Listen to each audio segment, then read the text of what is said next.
I am honored to have served for the last 3.5, almost 4 years in this office, and I hope to be returned by the voters, and I also want you to know that I would value and like to have your endorsement.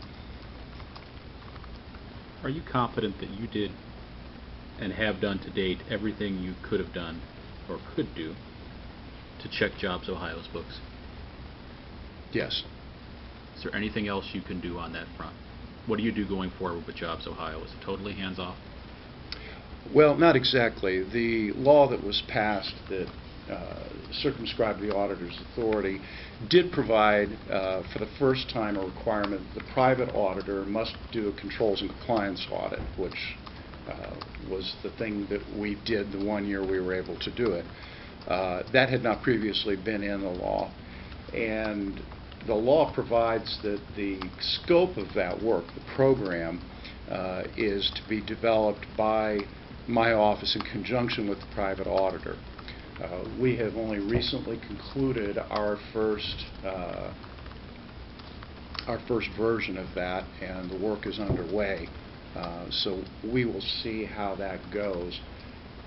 I frankly don't think that that's as effective as having my office actually involved. I made no secret about that during the debate in the legislature, such as it was. But the person who claims to enforce the law is not at liberty to disregard the law when he finds it inconvenient.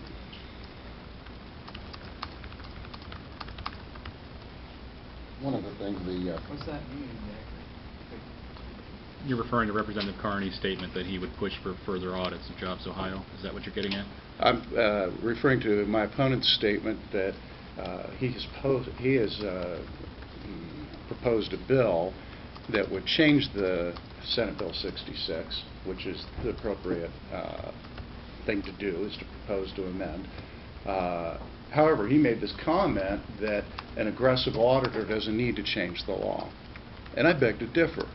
The Auditor of State, just like the governor, has to live with the laws as they are passed by the General Assembly.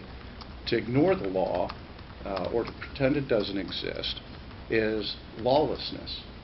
If the legislature were to pass a law that says the governor may not issue a permit for fracking, and the governor were to say, I don't care what you say, I think that's wrong, I think I have the constitutional power to do it anyway, we would have anarchy, and our system of government would break down.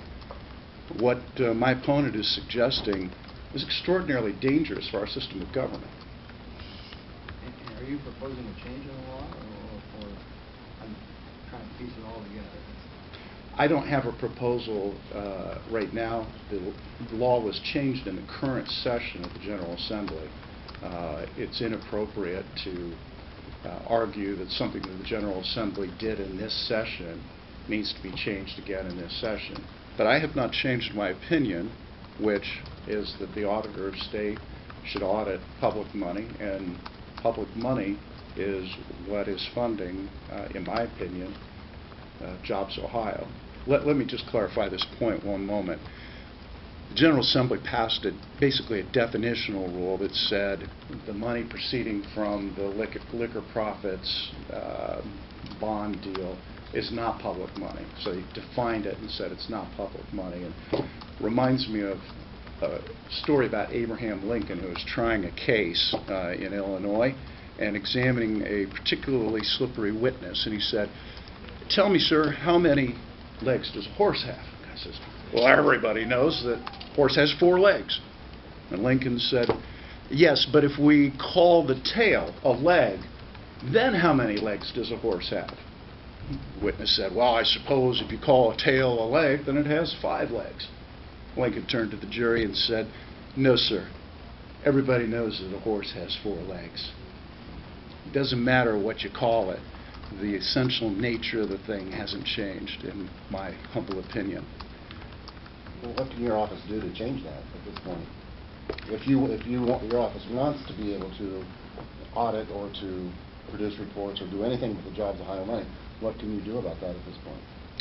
Well, the only thing that could be done is to ask the legislature to change the law. I have no unilateral authority to change the existing law. But that is something you'll push for? Is that something you want to see happen? I haven't changed my position or my mind. I don't know that I have a willing conversational partner in the General Assembly today. Although I have been told by a number of members of the General Assembly over the last year privately, you know, Dave, you were right. Of course, that doesn't help when their vote is as the vote is, but the bottom line is here, the rule of law constrains my office. Let me ask you one other thing. I know that Mr. Carney went ahead of me. Did he mention that he thinks there's constitutional power to go forward unilaterally? Did he make There's that constitutional office, yeah. He said that before. Let me be clear about this, and I challenge him to show me where in the Constitution he derives this idea. Where does this power come from? The auditor is hardly mentioned in the Constitution. The first place it's mentioned is in the general executive power section, which says the executive power of the state shall be vested in the governor, the auditors, the attorney general, the auditor of state, the secretary of state, and the treasurer. That's all it says. There's no enumerated powers. This isn't like Article 2 of the federal Constitution where it says you can make war and do this and that, do that. All it says is that that's one of 5 executive offices. The other substantive mention is when it puts the auditor of state on the apportionment board. And then there's some minor provisions where it's mentioned in passing but grants no authority on things like the sinking fund. The bottom line is my distinguished opponent is simply wrong. There is no power in the Constitution and there is no good faith legal argument that can be made. And I'll tell you why I know.